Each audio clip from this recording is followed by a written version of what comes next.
Hi, I'm John Wilson. I'm a certified advanced rolfer in Denver, Colorado. I'd like to talk to you a little bit today about posture because that's something that rolfers deal with on a regular basis. This is my friend, Mr. Bones. He's going to assist me today. So, Ida Rolf had this idea about what good posture is supposed to be based on the sideline or the plumb line. So, Ida Rolf, who created Rolfing, came up with this idea that there's this line that should go down the middle of the body and that certain structures should line up with it. So the earlobe, imagine he has an earlobe, should line up with the middle of the humerus. And the middle of the humerus should line up with the top of the greater trochanter down here.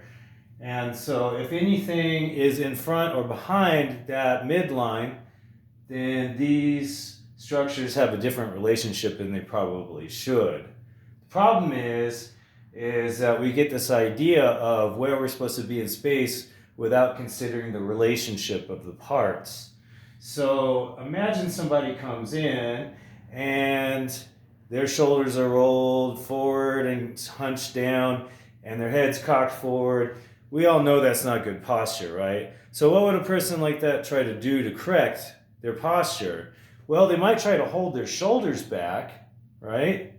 And that may or may not work. The problem with that is it takes a lot of strain to hold your shoulders back, and you're probably using the wrong muscles to do it, like your big powerful muscles, which tire easily and burn lots of oxygen. Also, the problem is you don't know necessarily where the rest of your upper body is on the midline. So let me give you an example. Somebody comes in with an exaggerated kyphosis, right? This is the curve of the upper back. Let's say that they have a lot of it, right? So they come in like this. And so they think, well, my shoulders are forward and my head's forward, so I need to hold my shoulders back. Well, they might be holding their shoulders back to where they think their shoulders is supposed to be, but in relationship with the curve of their back, they're actually hyperextending their shoulders back like this. So people, this is not good posture.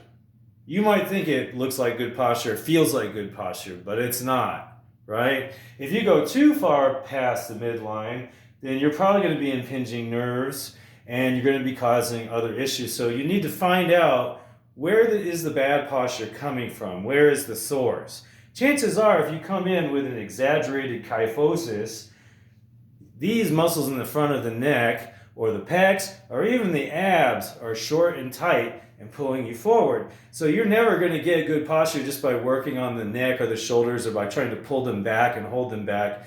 You're always going to be struggling against something until you find the source. And in this case, it would probably be lengthening all of this so that the person can stand up straighter and then the shoulders can find a natural place. I want to make this point very clear that if you are having to use force to have what you think is good posture, right, trying to force your shoulders this way and your head this way, hold your hips this way, that's not good posture. You don't have good posture. You're just imitating good posture. And what's going to happen is you're going to be using a lot of strain and probably be causing more problems than you're helping. So what we want to do is to try to get support for good posture so that it feels natural, because that's probably the only way you're ever going to have good posture is if we can make it naturally available. But why not see for yourself and book a rolfing session with somebody out there? I'll leave a link to my website down in the description below so you can check that out if you want more information. And please feel free to comment, like, and subscribe and all that good stuff. Once again, I'm John Wilson from Denver, Colorado, and we'll talk to you again soon.